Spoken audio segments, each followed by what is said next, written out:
জীবনে যখনই কোনো বস্তু বা সুখ স্বাচ্ছন্দ্য অধিক মাত্রায় আপনার কাছে চলে আসে, তখন নিজেকে শ্রেষ্ঠ মনে করার একটা প্রবণতা দেখা যায়, যা হয় আত্মবিশ্বাসে পরিণত হয়, নয়তো অহংকারে। এবার আত্মবিশ্বাস আর অহংকারের মধ্যে অনেক বড় পার্থক্য রয়েছে। আমি এটা করতে পারি, আমি ওটাও করতে পারি, এ হলো আত্মবিশ্বাস। শুধুমাত্র আমি এটা করতে পারি, শুধুমাত্র আমি ওটাও করতে পারি, আমি হলাম সর্বশ্রেষ্ঠ, এটা হলো অহংকার। এবার এই অহংকারের ধ্বনি অনেক দূর প্রবাহিত হয়, আর এর প্রহার সর্বপ্রথম আপনাকে বিপর্যস্ত করে। এবার এই অহংকার এর বিপরীত শব্দ হলো বিনয়, অর্থাৎ নিজের ঊর্ধ্বে উঠে অন্যের বিষয়ে ভাবনা চিন্তা করা, সংসারের বিষয়ে ভাবা। এই বিনয়ী হবার চেষ্টা করুন, একের থেকে অনেক হওয়ার চেষ্টা করুন এবং একসাথে থাকার চেষ্টা করুন। নিশ্চিত রূপেই আপনি বিকাশের কারণ হবেন। মত্ততা থেকে নিজেকে দূরে রাখুন, অহংকার থেকে নিজেকে দূরে রাখুন। এই মন প্রসন্ন হয়ে বলবে, রাধা রাধা। জীবনে যখন কোনো ব্যক্তি নিজের লক্ষ্য প্রাপ্তির জন্য নিরন্তর পরিশ্রম করতে থাকেন, চেষ্টা করতে থাকেন, তখন তিনি কষ্ট অনুভব করেন। কখনো শারীরিক কষ্ট, কখনো মানসিক কষ্ট। এবার উনি এটা ভাবতে থাকেন যে আমি কি উচিত করছি নাকি অনুচিত করছি। কারণ অন্যদিকে এমন একজন ব্যক্তিও আছেন যিনি একদমই পরিশ্রম চেষ্টা করছেন না। তিনি মদিরা পান করেন, বিলাসিতায় জীবন কাটান, অলস প্রকৃতির হয়ে ওঠেন, নিদ্রাতে বিলীন হয়ে থাকেন আর ভাবেন যে তিনি সুখ লাভ করছেন। কিন্তু এরকম কেন হয়? কারণ যখন আমরা সৎ পথে থাকি, উচিত পথে চলি, লক্ষ্য প্রাপ্ত করার জন্য চেষ্টা করতে থাকি, তখন আমাদের ভেতরে থাকা নেতিবাচক শক্তি এবং পাপ এই দেহকে ত্যাগ করে দেয়। আর এই অনুভূতিটাই আমাদের দুঃখের অনুভূতি দেয়, কষ্ট দেয়। এবার সেখানে যদি আমরা কুপথে চলি, অনুচিত পথে চলতে থাকি, তাহলে আমাদের ভেতরে থাকা পুণ্য এবং ধনাত্মক শক্তি আমাদের দেহ ত্যাগ করে দেয়। আর এই অনুভূতির কারণেই আমরা সুখ অনুভব করি। কিন্তু কখনো ভাববেন যে এই সুখ বেশি সময় পর্যন্ত থাকে না। সেই জন্য সবসময় মনে রাখবেন, যদি আপনি জানেন যে এটাই আপনার লক্ষ্য, এটাই উচিত পথ, শুভ পথ, তাতে নিরন্তরভাবে এগিয়ে যেতে চেষ্টা করতে থাকুন। এই কষ্ট আপনাকে সুখের পরাকাষ্ঠায় কখন পৌঁছে দেবে তা আপনি জানতেই পারবেন না। আসুন আমার সাথে ভালোবেসে বলুন, রাধা রাধা। ঈর্ষা আমাদেরই মনে বসবাস করা আরো একটা শত্রু। তবে এই শত্রু কখনো কখনো আমাদের জন্য লাভদায়কও হতে পারে। কিন্তু যদি আমরা সতর্ক না থাকি, তাহলে সেটা ততটাই ঘাতক হয়ে উঠতে পারে। যদি আপনার কোনো প্রতিদ্বন্দ্বী থেকে থাকে যে এগিয়ে চলেছে, তাকে দেখে আপনার মনে ঈর্ষা উৎপন্ন হয়, আর ঈর্ষাবশত আপনি নিরন্তর চেষ্টা করতে থাকেন, পরিশ্রম করতে থাকেন সামনে এগোনোর জন্য, তাহলে তার দ্বারা আপনার বিকাশই হবে। কিন্তু যদি আপনি নিজের বিরোধীকে শেষ করতে দেওয়ার জন্য অগ্রসর হন, তাকে বিনাশ করার জন্য অগ্রসর হন, তাহলে এই ঈর্ষা প্রথমে আপনার বিনাশ অবশ্যই করবে। একটা কথা আছে, এটা পশু প্রবৃত্তি, আপনি শুধুই নিজের বিকাশের কথা ভাববেন। তিনিই হলেন প্রকৃত মানুষ, যিনি অন্য মানুষের জন্য প্রাণও দিতে পারেন। এই ঈর্ষা যদি আপনাকে বিকাশের পথে নিয়ে যেতে পারে, তাহলে খুবই ভালো। যদি আপনাকে অন্য কাউকে বিনাশ করে দেওয়ার পথে অগ্রসর করে, তাহলে তার থেকে দূরে থাকাই ভালো। যেমন ধরুন, আপনার কাছে একটা সূচ আছে, যার দ্বারা আপনি ছেঁড়া কাপড়ও সেলাই করতে পারবেন বা অন্য কারোর পাত্রে ছিদ্র করে দিতে পারবেন। আপনি কি চাইবেন, নিজের বিকাশ নাকি অন্য কারোর বিনাশ? সিদ্ধান্ত আপনারই। আসুন আর আমার সাথে ভালোবেসে বলুন, রাধা রাধা। বিষ এবং অমৃত, এর ভিত্তিতেই সংসার চক্র চলতে থাকে। যখন সমুদ্র মন্থন হয়েছিল তখন এই দুই প্রাপ্ত হয়েছিল। প্রথমে বিষ পাওয়া গেল, তারপর অমৃত। জীবন মন্থন করলেও এগুলো লাভ করা যায়। এবার এই যে বিষ, তা হলো অমৃতের থেকে অনেক বেশি শক্তিশালী এবং সেই জন্যই অনেক বেশি ঘাতকও। এবার বোঝার চেষ্টা করি এই বিষ আসলে কি। যে কোনো বস্তু বা কোনো ভাব যদি মাত্রার থেকে বেশি পরিমাণে আপনার কাছে থাকে, প্রয়োজনের থেকে বেশি আপনার কাছে থাকে, তাহলে সেটা আপনার কাছে বিষ সমান হতে পারে। তা সে ধন হোক, শক্তি হোক, সম্মান হোক, ইত্যাদি ইত্যাদি। যদি আপনার কাছে এমন কিছু থেকে থাকে যা মাত্রার থেকে বেশি পরিমাণে আপনার কাছে আছে, তাহলে তাকে ভাগ করতে শিখুন। যদি আপনি ভাগ করতে শিখে যান, তাহলে এই বিষই আপনার জন্য অমৃতে পরিণত হবে, আর তাদের কাছেও অমৃত সমান হয়ে উঠবে যাদের এই সাহায্যের প্রয়োজন। তাহলে ভাগ করে নিতে শিখুন আর আমার সাথে ভালোবেসে বলুন, রাধা রাধা। কোনো বাড়িতে, কোনো পরিবারে যখন কারোর জন্ম হয়, তখন তা কত সুখের মুহূর্ত হয়। সেই ছোট্ট সন্তান যখন কিছুটা বড় হয়, সে হাঁটার চেষ্টা করে, আর সেই প্রক্রিয়াতেও খুব বড় একটা শিক্ষা লুকিয়ে রয়েছে, ঠেলে দেওয়া। যখন আপনি হাঁটতে চান, সামনে এগোতে চান, তখন আপনি কি করেন? নিজের পায়ের তলার যে মাটি, তাকে আপনি পেছনে ঠেলে দেন। ব্যাস, এই একই জিনিস তো জীবনেও শিখতে হবে। এবার যদি আপনি জ্ঞানের পথে অগ্রসর হতে চান, তাহলে অজ্ঞানতাকে পেছনে সরিয়ে দিতে হবে। যদি আপনি প্রকাশের দিকে এগোতে চান, তাহলে অন্ধকারকে পেছনে সরিয়ে দিতে হবে। যদি আপনি ভবিষ্যতে সফল হতে চান, তাহলে অতীতের যে অসফলতাগুলিকে পেছনে সরিয়ে দিতে হবে। যে জল বইতে বইতে থেমে যায়, তাকে আমরা নালা বলে থাকি। তার থেকে দুর্গন্ধ বের হয়। কিন্তু যে জল বইতেই থাকে, তাকেই আমরা পবিত্র জল বলি। তাহলে আপনিও কর্ম করতে থাকুন, কখনো থামবেন না। আর আমার সাথে ভালোবেসে বলুন, রাধা রাধা। যোগাসন। যোগাসনে আসন অত্যন্ত গুরুত্বপূর্ণ। এবার আমি বলবো সবথেকে শ্রেষ্ঠ আসন কোনটি।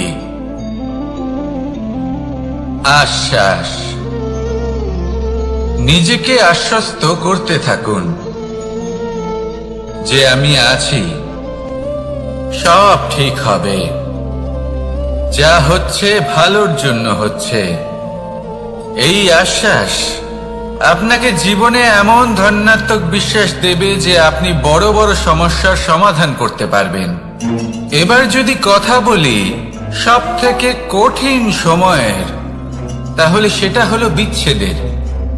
যা মা সীতাকে সহ্য করতে হয়েছে শ্রীরামের জন্য, রাধা কৃষ্ণকেও সহ্য করতে হয়েছে। যে ব্যক্তি বিচ্ছেদের সময় সঠিক পথে চলে এসেছে, সে জীবনে অনেক শ্রেষ্ঠ স্থানে অবশ্যই পৌঁছতে পারবে। এবার যদি কথা বলি সব থেকে জরুরি এবং গুরুত্বপূর্ণ সময়ের, তাহলে সেটা হলো সংযোগ। সকলকে সাহায্য করতে থাকুন। আপনি অন্যদের সাহায্য করে তাদের যত আনন্দ দিতে পারবেন, ততটাই আনন্দ আপনারও জীবনে অবশ্যই আসবে। আসুন আর আমার সাথে ভালোবেসে বলুন, রাধা রাধা। কামবোধ, এটাই আপনার অন্তরের প্রথম শত্রু। বেশিরভাগ মানুষই কামবোধ বলতে লালসা বোঝেন, কিন্তু এটা সম্পূর্ণ সত্য নয়। কামের আসল অর্থ হল কামনা। এটা খুবই সহজ ব্যাপার। মনুষ্য শরীর থাকলে, মানুষের মন থাকলে এই কামনা অবশ্যই থাকবে। এবার এটাই দেখতে হবে যে এই কামনা নেতিবাচক কামনা নাকি ইতিবাচক কামনা। অন্য কারোর জিনিসে নজর দেওয়া, অন্য কোনো মানুষের উপর নজর দেওয়া, কোনো অনুচিত বস্তুর দিকে নজর দেওয়া, এই নেতিবাচক কামনা। আর এই দুষ্কামনা মানুষকে দিয়ে অপকর্ম করাবে। তাই মনে রাখবেন, যে ব্যক্তি নিজের কামনাকে নিয়ন্ত্রণে রাখতে পারেন তিনি সঠিক পথেও থাকেন, সঠিক লক্ষ্যে পৌঁছতেও পারেন। যিনি কামনা নিয়ন্ত্রণে রাখতে পারেন না তিনি তার পথও হারিয়ে ফেলেন এবং লক্ষ্যচ্যুতও হন। তাই মনে রাখবেন, নিজের কামনাগুলিকে নিয়ন্ত্রণে রাখুন। কাম নামক এই শত্রুর ওপর বিজয় লাভ করুন আর আমার সাথে ভালোবেসে বলুন, রাধা রাধা। ক্রোধ, আপনার অন্তরের আরো একটা শত্রু। এই ক্রোধ আসলে কি?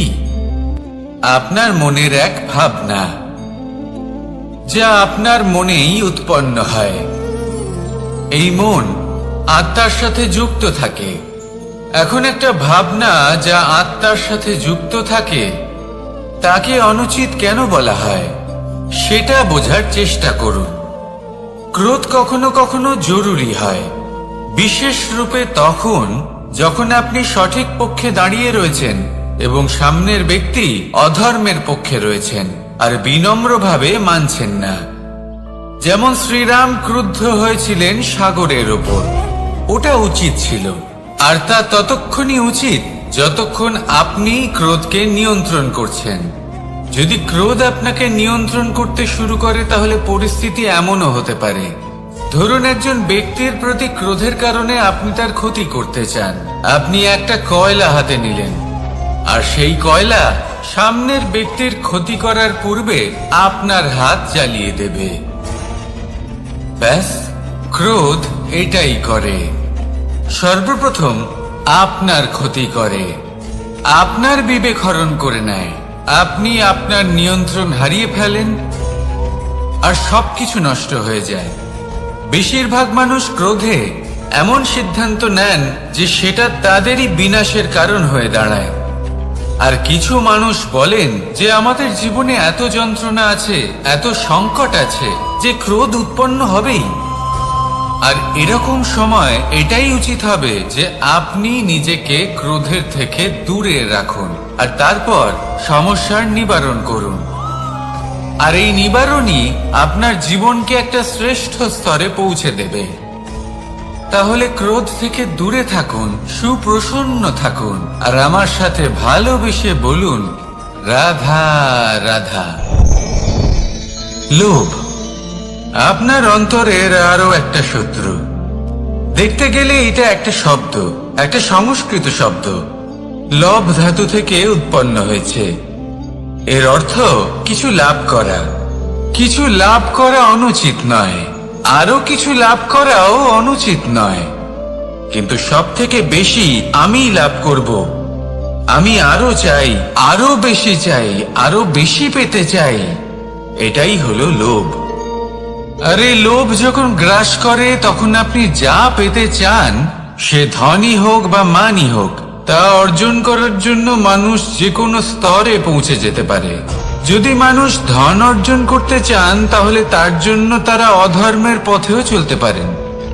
যদি সম্মান অর্জন করতে চান তাহলে অন্য মানুষকে ছোটও করতে পারেন। শেষ পর্যন্ত আপনার এটা মনে হতে পারে যে যদি একটু অল্পই প্রাপ্ত করতাম কিন্তু ভালোবেসে প্রাপ্ত করতাম, এই জীবন আরো অনেক বেশি সুখী হতো। লোভ আপনার জীবনে, আপনার মনে কখন যে প্রবেশ করবে সেটা আপনি জানতেও পারবেন না। তাই এটা চিনতে শিখুন আর তৎক্ষণাৎ জীবন থেকে বাইরে ফেলে দিন। যা কিছু লাভ করতে চান তা ভালোবেসে লাভ করুন, আর সেই ভালোবাসার সাথেই বলুন রাধা রাধা। মোহ আপনার অন্তরের আরো একটা শত্রু। এবার মানুষ প্রেম আর মোহের মধ্যে পার্থক্য বুঝতে পারে না। কিছু মানুষ ভাবে যে মোহর মধ্যে খারাপ কি আছে। যদি কোনো মানুষের তার বাবা মার প্রতি, তার সন্তানের প্রতি মোহ থাকে, তবে খারাপ কি আছে? খারাপ আছে, আর সেটা তাদের জন্য খারাপ হতে পারে যাদের প্রতি আপনার এই মোহ আছে। এবার মোহ আর প্রেমের মধ্যে পার্থক্য আপনাকে বোঝাচ্ছি। মোহ শুধুমাত্র পেতে চায়, সেখানে প্রেম শুধুমাত্র দিতে শেখায়। এই দুই পরিস্থিতিতেই আপনার হাত প্রসারিত থাকে। মোহের ক্ষেত্রে কোনো বস্তু বা কোনো ব্যক্তিকে লাভ করার জন্য, আর প্রেমে শুধুই প্রদান করার জন্য। মোহর বশে আপনার পায়ে বাঁধন পড়ে যেতে পারে। যদি মাতা পিতার তার সন্তানের প্রতি মোহ থাকে, তাহলে তারা তাদের সন্তানকে কখনো দুঃখে, চিন্তায়, যন্ত্রণায় দেখতেই পারবে না। সেই জন্য তারা সন্তানকে বেঁধে রাখতে চান একটা সুরক্ষিত ক্ষেত্রে, যেখান থেকে না তারা সংসারকে দেখতে পায়, না পরখ করতে পারে, না কিছু শিখতে পারে, না বিকট পরিস্থিতির সম্মুখীন হতে পারে। ঠিক যে কারণে তারা দুর্বল হয়ে পড়ে, অজ্ঞানী হয়ে ওঠে। তাদের বিকাশ সেখানেই স্তব্ধ হয়ে যায়, আর সেখানে প্রেম শুধুমাত্র বিকাশের পথে নিয়ে যায়। মা বাবা যদি সন্তানকে ভালোবাসেন, তাহলে তাকে ছেড়ে দেন যে যাও সংসারকে দেখো, পরখ করো আর শেখো। কিভাবে এর সাথে লড়াই করতে হবে সেটা নিজে শেখো। নিজের শক্তি নিজেই বাড়িয়ে তোলো, নিজের পথ চয়ন করো। সেই জন্য এই মোহর শিকল ভেঙে ফেলুন আর প্রেমকে আপন করে নিন। আর এই প্রেম দ্বারাই বলুন রাধা রাধা। মানুষ বড়ই বিচিত্র প্রাণী। অধিক থেকে অধিকতর ধন লাভ করার চেষ্টায় নিজের শরীরকে নষ্ট করে ফেলেন, নিজের শক্তি হারিয়ে ফেলেন, নিজের সামর্থ্য হারিয়ে ফেলেন। আর যে ধন লাভ করেন সেটা কোথায় যায়? সেই শক্তি, সেই সামর্থ্যকে আবার ফিরে পাওয়ার জন্য। আর কিছু মানুষ জীবন এমন ভাবে যাপন করেন যেন তা কখনোই শেষ হবে না। কিন্তু শেষ তো সবারই হবে। আর যখনই শেষটা কাছে চলে আসে, তখন মানুষ এটা বুঝতে পারেন যে সে জীবনকে উপভোগ করেননি। তার কারণটা কি? লালসা। এই লালসা জন্ম দেয় লোভকে, আর এই লোভ জন্ম দেয় আপনারই বিনাশকে। সেই জন্য আজ আপনার কাছে যা কিছু আছে, যেমনটা আছে, তার সাথে জীবন যাপন করুন, পূর্ণরূপে যাপন করুন। আপনার কাছে যতই ধন, শক্তি, মান থাকুক, তা সবার মধ্যে ভাগ করতে শিখুন। ভাগ করলে ভালোবাসা বাড়ে, আর এই ভালোবাসা দ্বারা জীবন আরো সুখময় হয়ে ওঠে। তাহলে আসুন আর আমার সাথে ভালোবেসে বলুন রাধা রাধা। জ্ঞান এবং অহংকার, এই দুইয়ের মধ্যে সম্পর্ক কোথায়? সম্পর্ক ঠিক সেরকম যেরকম হাত এবং কাঁকনের, যেমন চোখ এবং দৃষ্টির সম্পর্ক। এবার আপনি বলবেন, এ আমি কি বলছি? জ্ঞান এবং অহংকারের এমন সম্পর্ক কি করে হতে পারে? দেখুন, যে ব্যক্তি শক্তি অনুভব করতে চাই, এবার যদি আপনাকে জিজ্ঞেস করা হয় যে সব থেকে বেশি শক্তির অনুভব কোথা থেকে করা সম্ভব, তখন কেউ কেউ বলবেন পুষ্টিকর আহার গ্রহণ করলে, ব্যায়াম করলে। কেউ বলবেন ধন লাভ করলে, বন্ধুদের থেকে, পরিবারের থেকে, আদি ইত্যাদি। এইভাবে আপনি শক্তির অনুভব অবশ্যই করতে পারেন, কিন্তু সব থেকে বেশি শক্তির অনুভব যদি আপনি করতে চান, তাহলে তা পাবেন শুধু একতার দ্বারা, সংগঠনের দ্বারা। যদি আপনাকে উদাহরণ দিই, নিজের এই হাতটাকে দেখুন, 5টা আঙুল রয়েছে। কোনো একটা বস্তুকে নিজের একটা আঙুল দ্বারা তুলে ধরার চেষ্টা করে দেখুন, বড়ই কষ্ট হবে। তখন আপনি বুঝতে পারবেন, যখন এই 5টি আঙুল একত্রিত হয় তখন কোনো কাজ কতটা সহজ হতে পারে। এটাই হলো শক্তি, একতার। সব থেকে ভালো উদাহরণ যদি আপনাকে দিই, তাহলে বাঁশি। এই বাঁশি থেকে অত্যন্ত মধুর সুর নির্গত হয়, যা সবার মন প্রসন্ন করে দেয়। এই কথা সত্যি, কিন্তু এই বাঁশি আমি একটা বা দুটো আঙুল দিয়ে বাজাতে পারবো না। আমাকে প্রত্যেকটা আঙুল ব্যবহার করতেই হবে, তবেই এর থেকে মধুর সুর নির্গত হবে, যা সকলকে প্রসন্ন করবে। ঠিক কি না?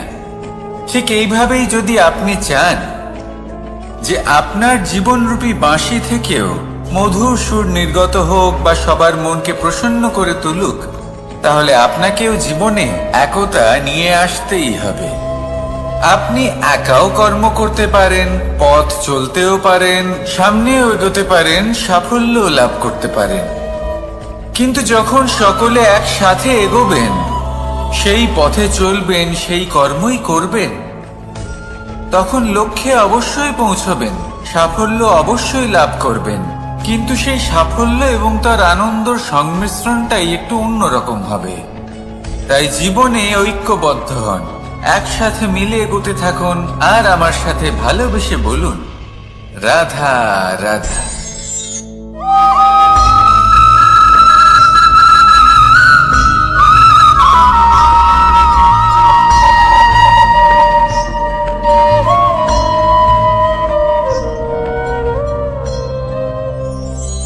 আমাদের শরীর প্রকৃতির সর্বশ্রেষ্ঠ রচনা। যে অঙ্গ প্রত্যঙ্গ আমরা লাভ করেছি, প্রত্যেকটির মধ্যে একটি নিজস্ব বার্তা রয়েছে। একটু ভেবে দেখুন, দুটি চোখ দিয়েছে দেখার জন্য, দুটি কান দিয়েছে শোনার জন্য, নাসিকাও আছে দুটি, দুটি হাত দিয়েছে দ্বিগুণ পরিশ্রম করার জন্য। কিন্তু জীব শুধুমাত্র একটি, তার উপরেও তীক্ষ্ণ বলিষ্ঠ দাঁত দিয়েছে তার রক্ষার জন্য। কখনো ভেবে দেখেছেন কেন?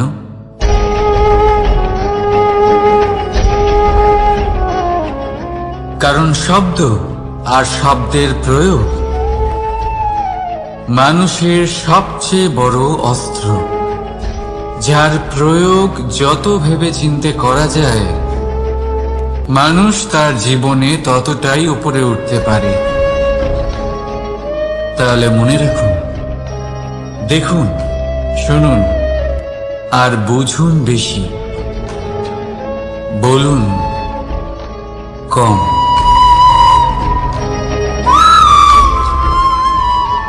রাধা রাধা। মানুষ ভাবেন যে ধন অর্জন করা হলো অত্যন্ত গুরুত্বপূর্ণ। তিনি আজীবন ধন অর্জন করতে থাকেন, ধন অর্জন করার চেষ্টা করতে থাকেন।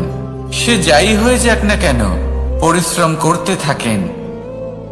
স্বাস্থ্যের দিকে নজর দেন না, না উচিত সময় খাবার খান, না উচিত সময় ঘুমোতে যান, না পর্যাপ্ত সময় পর্যন্ত ঘুমন, কিছুই না। ধন অর্জন করতেই থাকেন, করতেই থাকেন। আর কিছু সময় পরে যখন তিনি অসংখ্য ধন লাভ করে ফেলেন, তখন তার সাথে ওনার শরীরে অনেক রোগ বাসা বাঁধে। এইসব রোগের উপচার করতে করতে সেই সমস্ত ধন যা উনি অর্জন করেছেন, তা তিনি ব্যয় করে ফেলেন। শেষ পর্যন্ত কি হয়? আমরা যেভাবে এসেছি ঠিক সেইভাবেই ফিরে যাই, ধন এখানেই থেকে যায়। দেখুন, একটা অত্যন্ত গুরুত্বপূর্ণ কথা রয়েছে যে আপনার বোঝা উচিত। এই যে ধন, তার ব্যবহার করুন জীবনকে আরো ভালো করে তোলার জন্য। ধনের সদ্ব্যবহার করা উচিত, এমন যেন না হয় এই ধন আপনাকে ভোগ করে ফেলে। এই জীবনকে নিশ্চিত রূপে আরো শ্রেষ্ঠ করে তুলুন, কিন্তু এই ধন অর্জন করার এই প্রক্রিয়াতে নিজের সারা জীবনকে নষ্ট করে ফেলবেন না। এই জীবন উপভোগ করতে শিখুন, আর আমার সাথে ভালোবেসে বলুন, রাধা রাধা।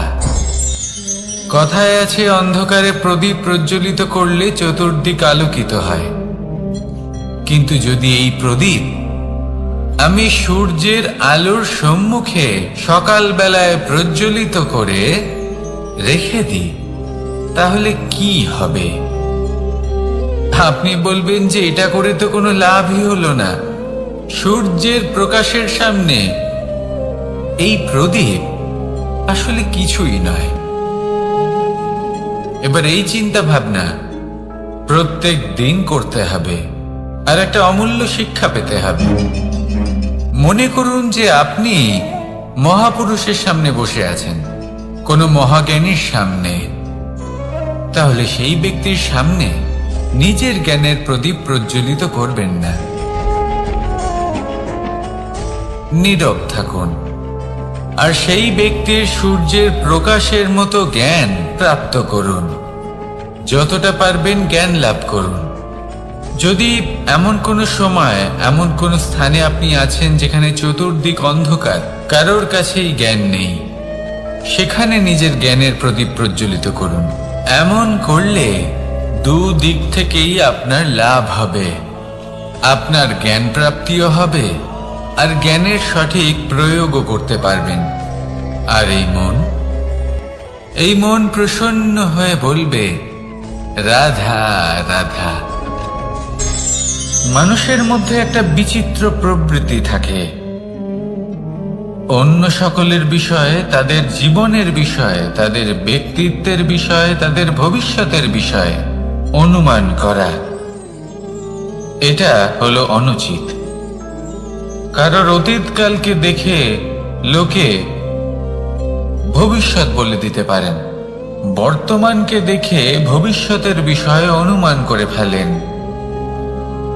উদাহরণ দিতে হলে বলবো, কোনো দাসকে দেখুন, ওকে দেখে লোকে বলে যে ওর ভবিষ্যৎ সেটাই হতে পারে, অনুমান করে ফেলেন। আর এই রাজাকে দেখুন, উনি তো কত সুখী হবেন, উনি তো জগতের সব থেকে অধিক সুখী মানুষ, কত সুখ সুবিধা আছে ওনার কাছে, ধারণা করে ফেলেন। তবে সত্য তো এটাই যে কারোর ব্যক্তিত্বের বিষয়ে, তাদের ভবিষ্যতের বিষয়ে আপনি পূর্ণ সত্য কখনোই বলতে পারবেন না, শুধু অনুমান করতে পারবেন। আর এই অনুমান করে সত্যি কোনো লাভ হয় না, কারণ এই কাল সেটা হলো অত্যন্ত শক্তিশালী। কালো থেকে কালোতর কয়লাকেও হিরেতে পরিণত করতে পারে, অনেক বড় বড় রাজাকেও বিদূষক বানিয়ে ফেলতে পারে এক মুহূর্তেই। তাহলে আপনি অনুমান করে কি লাভ? কি পেলেন অনুমান করে?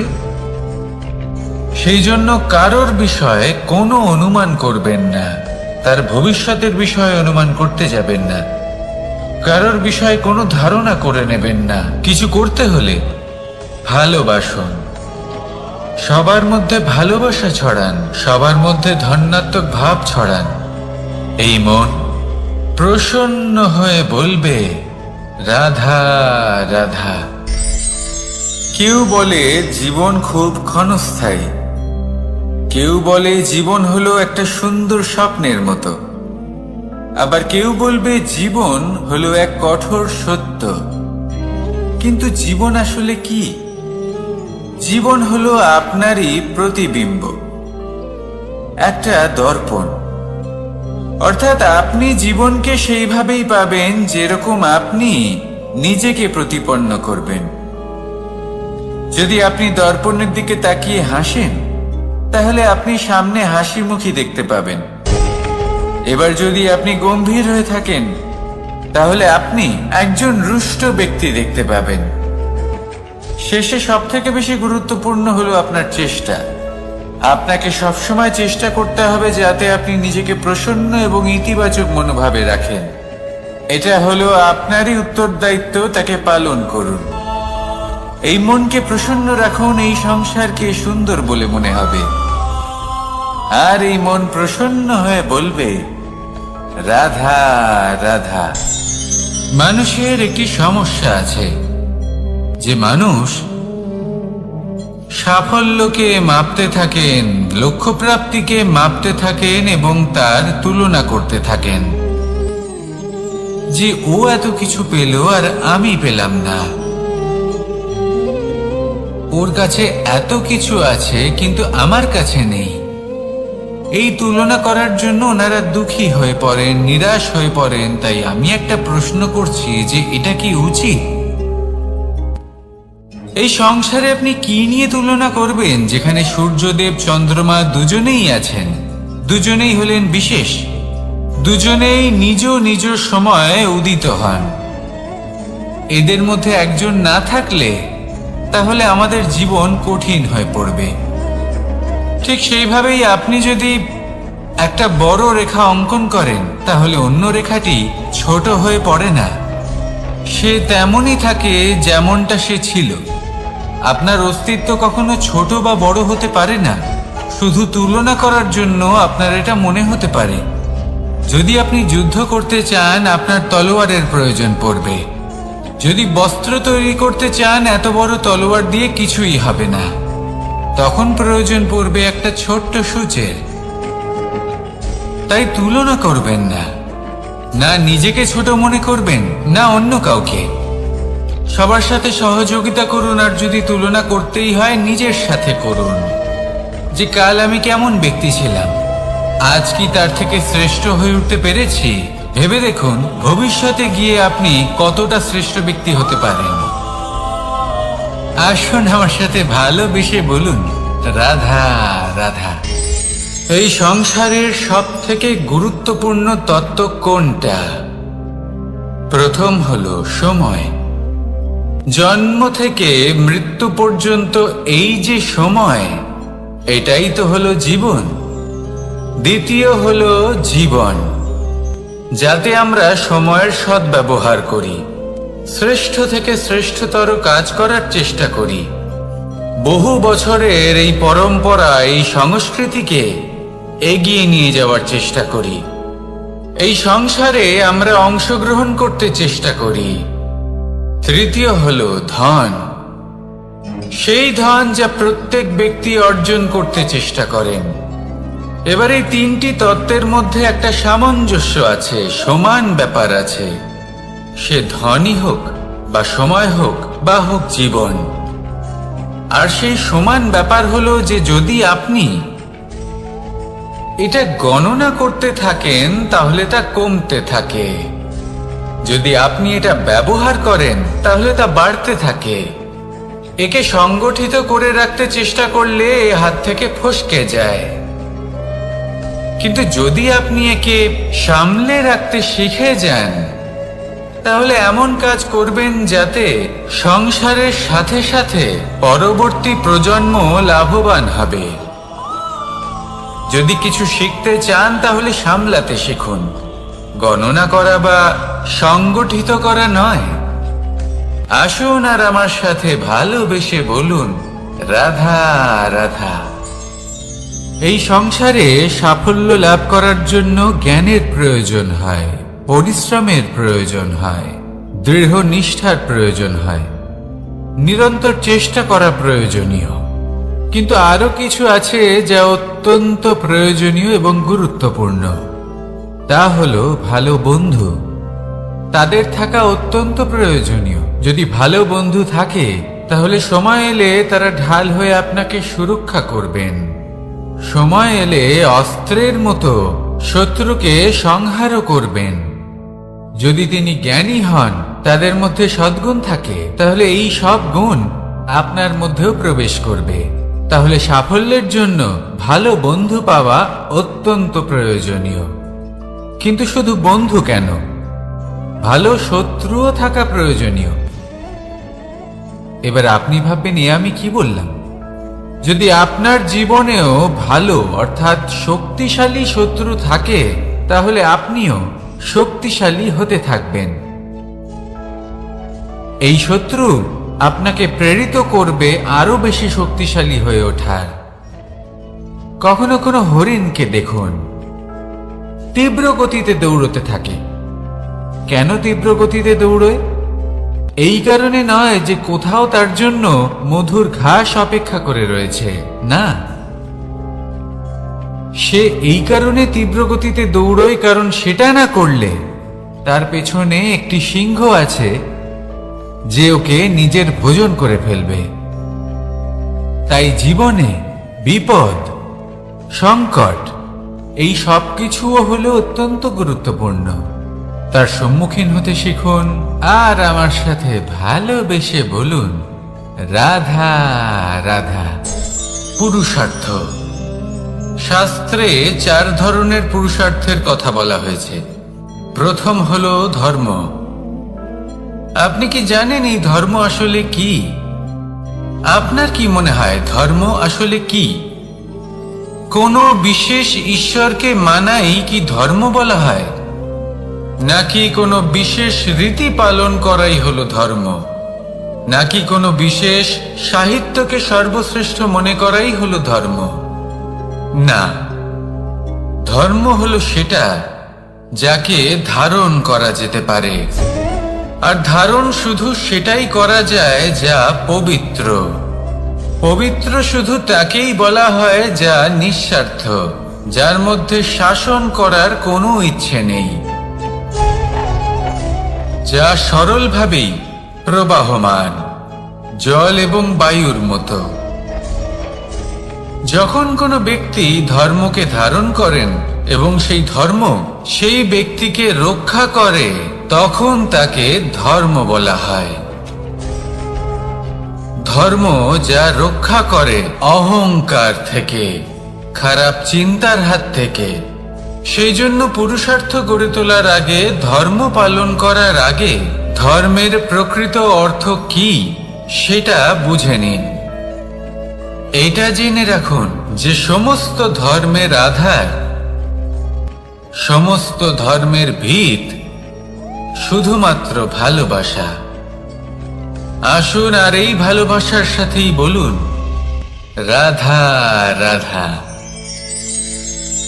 কখনো কোনো বাগানের কোনো বৃক্ষকে দেখেছেন যেখানে সুগন্ধি ফুল থাকে, রসালো ফল থাকে? তখন মন প্রফুল্ল হয়ে ওঠে, মন থেকে সেই বৃক্ষের প্রতি ভালোবাসা জন্মায়। কিন্তু যিনি বাগানের মালিক, শুধুমাত্র তিনিই জানেন যে কিভাবে এই বৃক্ষকে আগলে রাখতে হয়, কিভাবে তার পরিচর্যা করলে এতে সুন্দর সুগন্ধি ফুল হবে, রসালো ফল হবে। কখনো কখনো প্রয়োজনের থেকে বেশি রোদ পেলে এই বৃক্ষগুলি শুকিয়ে যায়, প্রয়োজনের থেকে কম রোদ পেলেও এই বৃক্ষ কিন্তু শুকিয়ে যায়। প্রয়োজনের থেকে কম জল যদি পায়, এই বৃক্ষ শুকিয়ে যেতে পারে। প্রয়োজনের থেকে অতিরিক্ত জল যদি পায়, তখনও এই বৃক্ষের শিকড়গুলি নষ্ট হয়ে যেতে পারে। এবার এটাই কিন্তু আমাদের সংসারের সাথেও হয়। আমাদের সংসারের সকল প্রতিভাশালী ব্যক্তি, যেমন লেখক, বিচারক, প্রবক্তা, যোদ্ধা, এদের সবার ক্ষেত্রে এই কথাটাই প্রযোজ্য।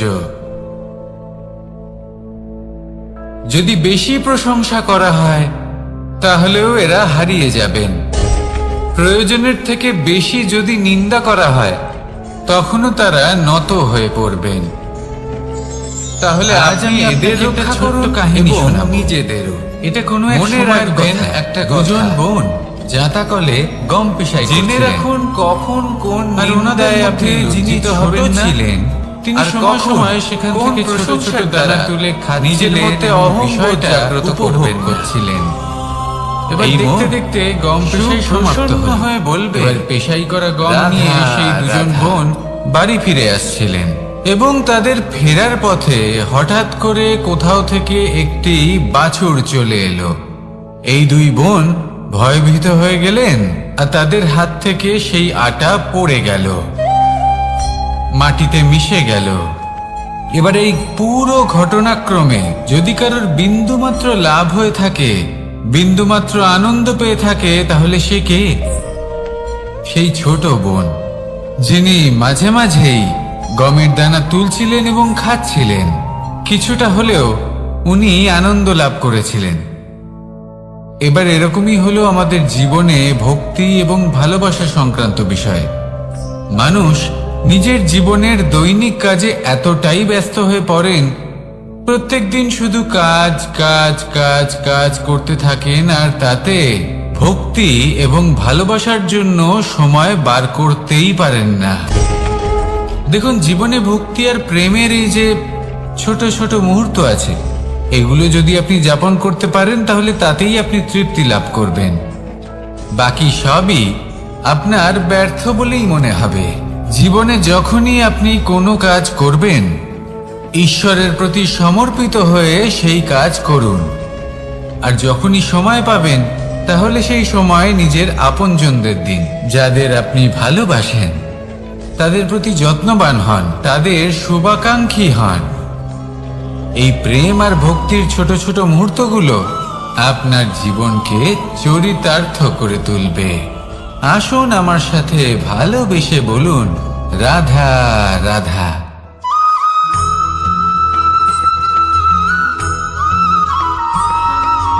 অনেক সময় আমরা জীবনে অনেক মানুষকে এমন বলতে শুনে থাকি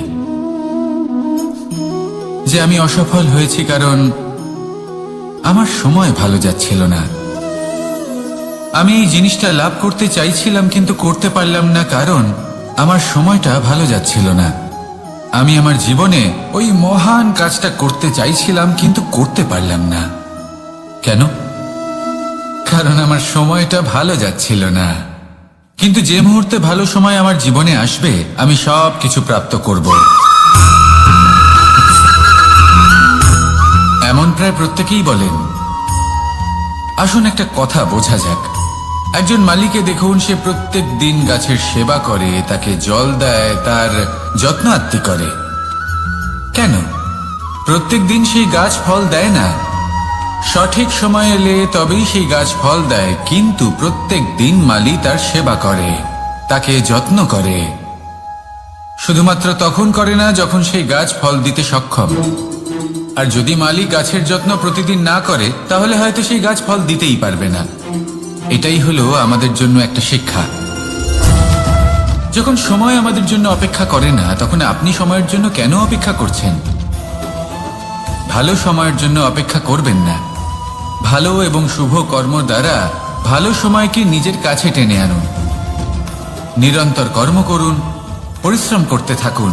শুভ সময় আপনা থেকেই আপনার কাছে আসবে। আসুন আমার সাথে ভালোবেসে বলুন, রাধা রাধা।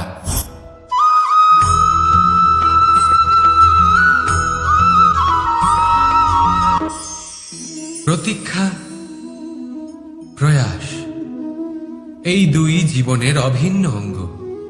দেখতে গেলে আমরা জীবনে কারোর না কারোর প্রতীক্ষা অবশ্যই করি। সে কোনো ব্যক্তি হোক বা সময় হোক বা কোনো ভাবনা, সবকিছুই হতে পারে। আর দেখতে গেলে সব সময় কেউ না কেউ কিছু প্রয়াসও করে চলেছে। যেমন সাফল্য আসার প্রতীক্ষা, বিফলতা যাতে না আসে তার জন্য প্রয়াস। সুখ আসার প্রতীক্ষা, দুঃখ যাতে না আসে তার জন্য প্রয়াস। এবার প্রতীক্ষা আর প্রয়াসের মধ্যে এক ঘনিষ্ঠ সম্পর্ক রয়েছে, আর তা হল যিনি প্রতীক্ষা করেন তিনি ঠিক তাই পান যা একজন প্রয়াস করা ব্যক্তি পেছনে ফেলে আসে। তাই প্রতীক্ষা নয়, প্রয়াস করুন। এই প্রয়াসের মধ্যেই সুখের চাবিকাঠি রয়েছে। রাধা রাধা।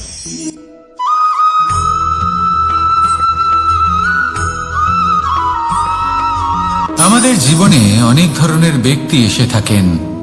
কেউ কেউ আমাদের সাথে থেকে যান, কেউ আমাদের থেকে দূরে চলে যান। কেউ ভালো মানুষ হন, কেউ খারাপ মানুষ। কিন্তু আমরা সবসময় সেই সময়টাকে নিয়ে দুঃখ প্রকাশ করি যখন আমাদের জীবনে কোনো খারাপ ব্যক্তি প্রবেশ করেন। তারা আমাদের খারাপ অনুভূতি দেন, দুঃখ দেন, কষ্ট দেন। আমরা সবাই তাকে ভালো মন্দ কথা বলি। কিন্তু কেন? এমন বিভিন্ন ধরনের মানুষ, খারাপ মানুষ, ভালো মানুষ সবার জীবনেই আসেন। এবং সকলকেই একটা অমূল্য শিক্ষা দান করে যান।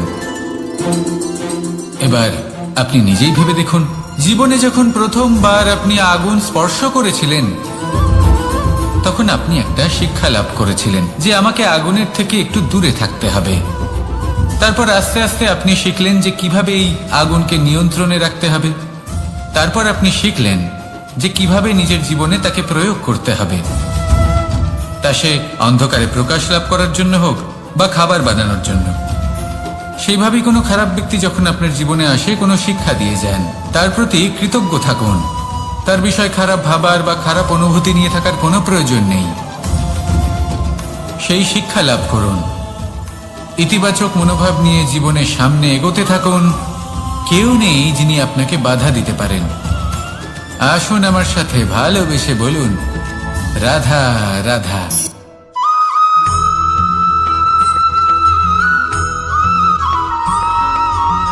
মানুষ কর্ম করেন। আমি বারংবার বলি যে ফলের আশা করবেন না। তাও মানুষ কোথাও না কোথাও নিজের কর্মের বদলে কোনো না কোনো ফলের আশা অবশ্যই রাখেন। কখনো তিনি সফল হন, কখনো অসফল। সেই জন্যই আমি বলি যে ফলের আশা কখনো রাখবেন না, কারণ সাফল্য বা অসফলতা মনের মধ্যে রাখলে কখনো কোনো লাভ হয় না। যদি সাফল্য মনের মধ্যে রাখেন তাহলে অহংকার জন্ম নেবে।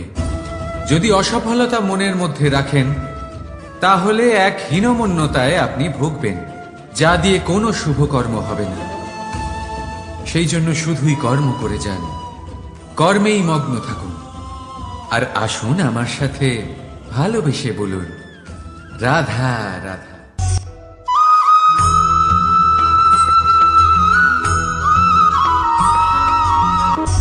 বন্ধু আর শত্রু, প্রত্যেকের জীবনের একটা বড় অংশ এর উপরে নির্ভরশীল হয়ে থাকে। আপনার জীবনের সফলতা আর অসফলতাও এর উপরে নির্ভরশীল। কিন্তু এই বন্ধু এবং শত্রুদের খুঁজে পাওয়ার জন্য আপনাদের বাইরে যাওয়ার প্রয়োজন নেই, কারণ এরা স্বয়ং আপনার ভেতরেই আছে। আপনি যদি বিনম্র থাকেন, যদি আপনি নিরন্তর প্রয়াস করতে পারেন, তাহলে আপনার কোনো বন্ধুর প্রয়োজন নেই। যদি আপনার মধ্যে অহংকার থাকে, যদি প্রতি কথায় আপনার মধ্যে ক্রোধ উৎপন্ন হয়, তাহলে আপনার শত্রুর কোনো প্রয়োজনই নেই। নিজের অন্তরের এই বন্ধু ও শত্রুকে চিনুন, আর আমার সাথে ভালোবেসে বলুন, রাধা রাধা।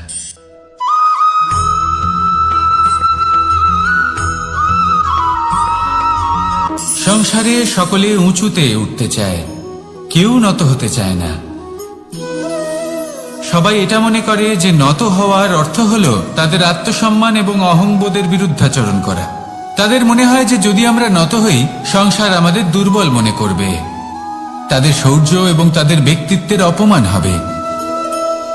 কিন্তু এটা কি সত্যি? প্রত্যেকবার নত হওয়ার অর্থ কি সম্মানহানি হওয়া? কখনোই নয়। আপনি নিজের জীবনকেই দেখে নিন। আপনার কোনো অমূল্য জিনিস যদি নিচে পড়ে যায়, তাহলে তাকে কিভাবে তোলেন? সেই বস্তুকে তোলার জন্য আপনাকে নত হতেই হবে। আপনি বড়দের আশীর্বাদ কিভাবে লাভ করেন? আপনি নত হয়ে তবেই তাদের আশীর্বাদ লাভ করতে পারেন, তাই না? ভেবে দেখুন, আপনি একটা পথে হাঁটছেন, আপনি দেখতে চাইছেন যে আপনি সঠিক পথে হাঁটছেন কিনা, পায়ের নিচে কাঁটা পড়ে আছে কিনা। কিভাবে দেখবেন? আপনাকে সেই মাথা নত করেই দেখতে হবে। এর অর্থ কি? অর্থ খুব সহজ। প্রত্যেকবার নত হওয়া অনুচিত নয়, সেটা কোনোভাবেই সম্মানহানি নয়। পরিস্থিতি অনুসারে এবং যেখানে প্রয়োজন আপনি নত হতে শিখে গেলে আপনি অনেক কিছুই লাভ করতে পারবেন।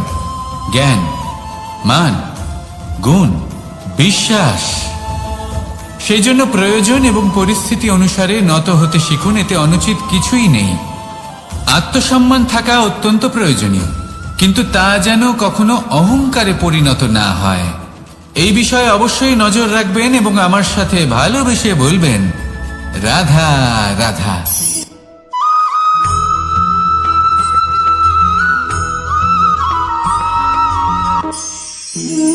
একে চিনতে পারলেন? একে কুঠার বলা হয়। আপনারা জীবনে কোথাও না কোথাও কোনো না কোনো রূপে এটা দেখেই থাকবেন। একটা ব্যাপার নিশ্চিত, এই কুঠার ছাড়া কোনো বৃক্ষকে কাটতে পারা সরল নয়। এবার আপনি কখনো এটা ভেবেছেন, এই কুঠার, এর এই অংশ, এর মুখটাই যদি না থাকে তাহলে কি হবে? এ শুধুমাত্র কোনো বৃক্ষই নয়, তার কোনো ডালও কাটতে সক্ষম হবে না। এবারে ভাবুন, এই শুকনো কাঠের হাতল এ আমরা কোত্থেকে পেলাম? কোনো এক বৃক্ষ থেকেই। সেই ডাল যাকে কেটে ফেলা হয়েছিল এক বৃক্ষকে কাটার জন্য, এই ডালই শস্ত্ররূপে প্রস্তুত। আমাদের জীবনে আমাদের প্রিয়জন, আমাদের আপনজন যখন সময় কখনো কখনো তাদের সঙ্গ না দেয়, যদি তারা দৈন দশায় থাকেন তাহলে তাদের সঙ্গ কখনো ছাড়বেন না। ওনাদের প্রয়োজন শুধুমাত্র মনোবল। তা তাদের দিন, তাদের সাহায্য করা আপনার কর্তব্য। হয়তো তাদের সাথে থেকে আপনার কোনো লাভ হবে না, কিন্তু তাদের দূরে থাকাতে আপনার ক্ষতি অবশ্যই হতে পারে। সর্বদা সাহায্য করুন, সঠিক সময় আসলে তা আপনার সহায়ক অবশ্যই হবে। রাধা রাধা।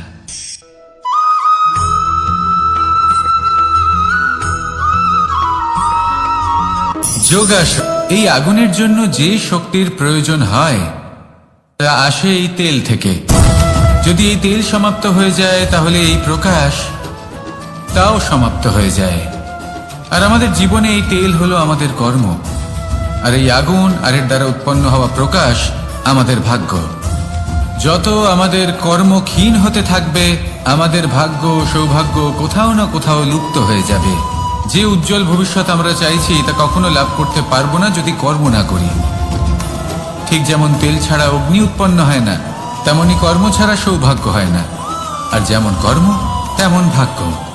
তাই সবসময় কর্ম করতে থাকুন, কর্ম করা থামাবেন না। আর আমার সাথে ভালোবেসে বলুন, রাধা রাধা।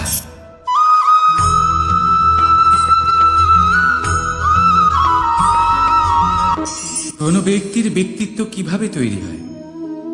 আপনার কি মনে হয় যে ব্যক্তি জন্ম থেকে তার স্বভাব নিয়ে জন্মায়? নাকি আপনার মনে হয় যে এই প্রকৃতি ব্যক্তির জন্য তার নিয়তি রচনা করে? না, এরকম একেবারেই হয় না। আমি আপনাকে বোঝাচ্ছি।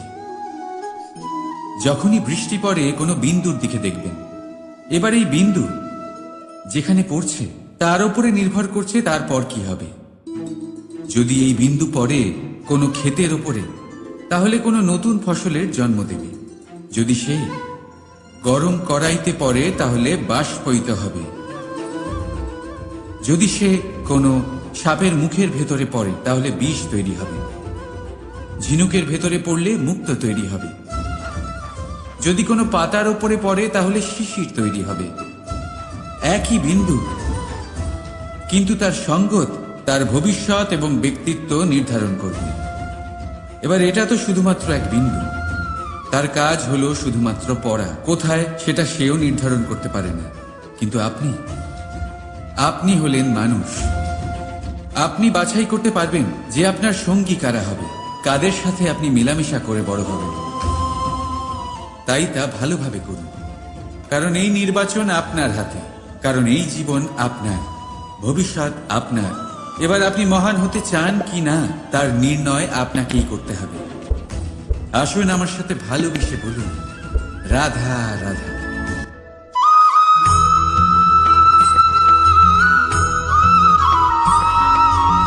ভয়ের সাথে আমরা সবাই পরিচিত, কষ্টও আমরা সবাই পেয়েছি। কখনো কখনো আমরা অসুস্থ হয়ে পড়ি, আর এমন সময় হলে মাতার মমতা, কখনো বাবার স্নেহ, কখনো বন্ধুদের পাশে থাকার অনুভূতি আমাদের রোগ নিরাময়ে সাহায্য করে। কখনো যদি আমরা নিরাশ হয়ে পড়ি, তখন যদি আমাদের কোনো আপনজন আমাদের দুটো ভালো কথা বলে, তখন আমাদের মনোবল বেড়ে যায়। ঠিক তেমন সংসারের এই রঙ্গমঞ্চে যদি আপনি পীড়িত অনুভব করেন, কিছু শুভ কথা আলোচনা করুন। কিছু স্তুতি গান করুন। কিছু মুহূর্তের জন্য হলেও নিজের ইষ্টদেবের কথা স্মরণ করুন আর প্রার্থনা করুন। সাহস বাড়বে, শক্তিও বৃদ্ধি পাবে এবং সামনে এগিয়ে চলার পথও দেখতে পাবেন। তখন এই মন প্রসন্ন হয়ে বলবে, রাধা রাধা।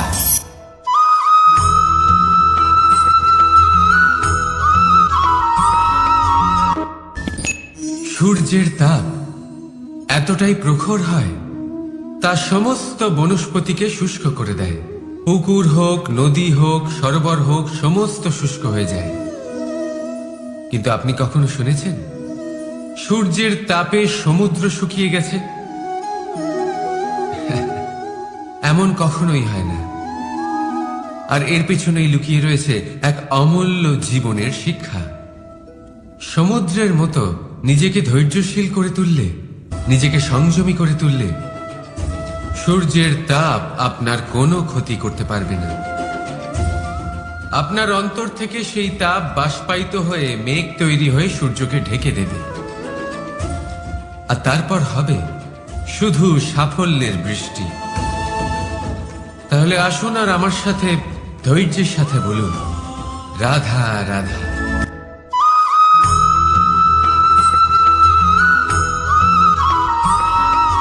মানুষের জীবনে দুই ধরনের আবেগ থাকে যা চিরকাল তার সাথে বসবাস করে। প্রথম, স্বপ্ন। দ্বিতীয়, অজুহাত। মানুষ হাজার হাজার স্বপ্ন দেখতে পারে। আমাকে এই কাজ করতে হবে, আমাকে ওখানে ঘুরতে যেতে হবে, আমার জীবনে এই অসম্ভব কাজ বাস্তবায়িত করে দেখাতে হবে, আদি ইত্যাদি। এবার ঠিক যেমন স্বপ্ন দেখেন সেইভাবে অজুহাতও খুঁজে নিয়ে আসেন। আমি এই স্বপ্ন পূরণ করতে পারলাম না, কারণ আমাকে কেউ সাহায্যই করল না, কারণ আমি দুর্বল হয়ে পড়েছিলাম, কারণ আমার কাছে সময়ই ছিল না, আদি ইত্যাদি। এবার সাফল্য এবং অসফলতার মাঝখানে এই ধরনের সংঘর্ষ হতে থাকে।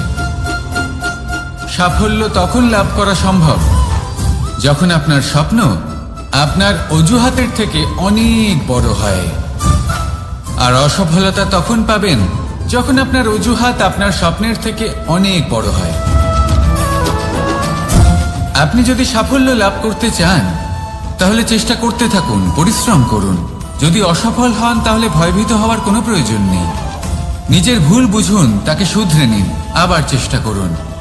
কিন্তু যদি নিজের জীবনে অজুহাত নিয়ে আসেন তখন স্বপ্ন কখনো পূরণ হবে না। আসুন আমার সাথে ভালোবেসে বলুন, রাধা রাধা।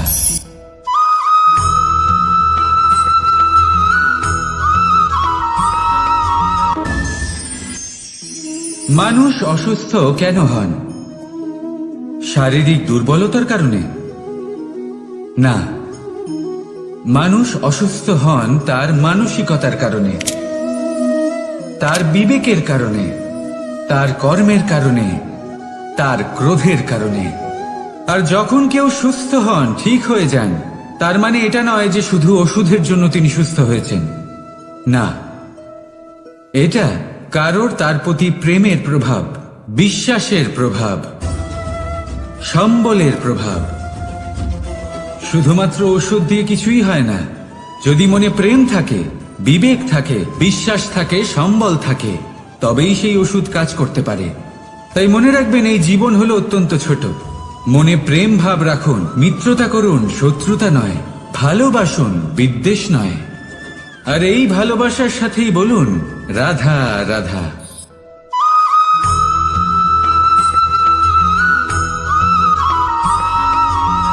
জীবন কিসের উপর নির্ভরশীল? ধনের ওপর, বৈভবের ওপর, নিঃশ্বাসের ওপর? না, এই জীবন নির্ভরশীল বিশ্বাসের ওপর। বিশ্বাস নিজের ওপর, বিশ্বাস আমাদের আপনজনের ওপর। কিন্তু যখন এই বিশ্বাস ভেঙে যায় তখন মানুষের মনও ভেঙে যায়, আর তারপর সে অন্য কিছু করতেই পারে না। তখন কি করা যেতে পারে? 3টে কাজ আছে যা আপনি করতে পারেন। প্রথম, ভালোবাসা। যাকে আপনি ভালোবাসেন, যারা আপনাকে ভালোবাসে, ভুল যারই হোক না কেন, তার কাছে ক্ষমা চাইতে কখনোই সংকোচ বোধ করবেন না। দ্বিতীয় হলো বিশ্বাস। যারা আপনাকে ভালোবাসেন, আপনাকে বিশ্বাস করেন, তাদের বিশ্বাস কখনো ভাঙবেন না। তৃতীয় হলো আশা। যারা আপনাকে ভালোবাসেন, আপনাকে বিশ্বাস করেন, তাদের আশা আপনার সাথে জড়িত। তাদের থেকে কখনো কিচ্ছু লুকোবেন না। এই তিনটে কাজ করুন আর এই জীবন সুপ্রসন্ন হয়ে বলবে, রাধা রাধা।